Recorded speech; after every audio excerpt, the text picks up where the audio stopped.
एक श्वास उस श्वास की के सिमरण में इतनी कमाई बन जाएगी कि यहाँ के एक ब्रह्मांड में 14 लोक होते हैं।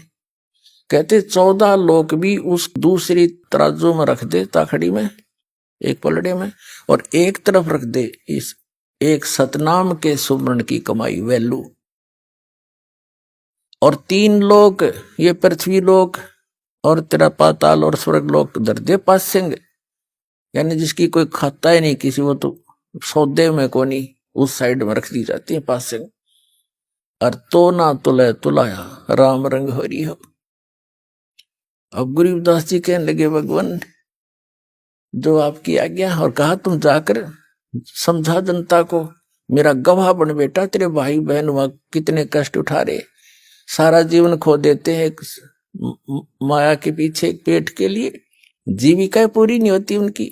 और यदि वो मेरी भक्ति करे तो उनको जीविका भी सुथरी दूं, उनको सुख भी दूं, उनकी आयु भी बढ़ाऊं, काल को निकट नहीं आने दो बेटा, तुम ये सत्कर मान लेना। तो गरीबदास जी तो आंखों देख चुके थे, धर्मराज जैसे खड़े होकर हाथ जोड़े जिस परम पिता के आगे, 3 औरों की औकात उसके सामने क्या बुनियाद। वो पक्के आंखों देखी परमात्मा की महिमा ग्रहण करके और वापस भेज दी वो आत्मा गरीबदास साहिब जी की। जब चिता में अग्नि लगाने की तैयारी थी, इतने में जो बंधन बांध रखे थे अपने आप टूट गए और हलचल हुई शरीर में, एकदम बैठ गए वो 10 वर्ष के बालक। और जिस लोक से आए थे वो यहां था ही नहीं, एकदम वो चौर भौर से हो रहे थे कि मैं कहाँ आ गया। और गरीबदास साहिब जी के अंतःकरण के अंदर परमात्मा ने ये संपूर्ण अध्यात्म ज्ञान भर दिया। जैसे एक मोबाइल से दूसरे मोबाइल में 10 घंटा का भी प्रोग्राम नो का नो फैक्स हो जाता है, दूसरे से लोड हो जाता है बगैर किसी वायर के। ऐसे परमात्मा ने गरीबदास साहिब जी के अंतःकरण में उनके कंप्यूटर में डाल दिया।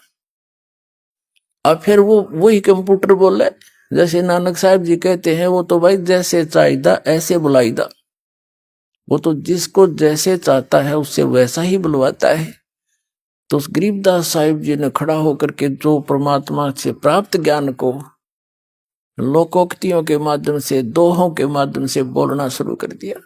किसी की नहीं सुने, ना नु बतावे, सीधे शब्दों में कित गया था, लगे बताने। अनंत कोट ब्रह्मांड का एक रति नहीं भारे, सतगुरु पुरुष कबीर हैं ये कुल के सिरजनहार। इस तरह लागे वाणी बोलने। तो गांव वालों ने सोचा लड़का पागल हो गया, जीवित तो हो गया पर यू मेंटल हो गया।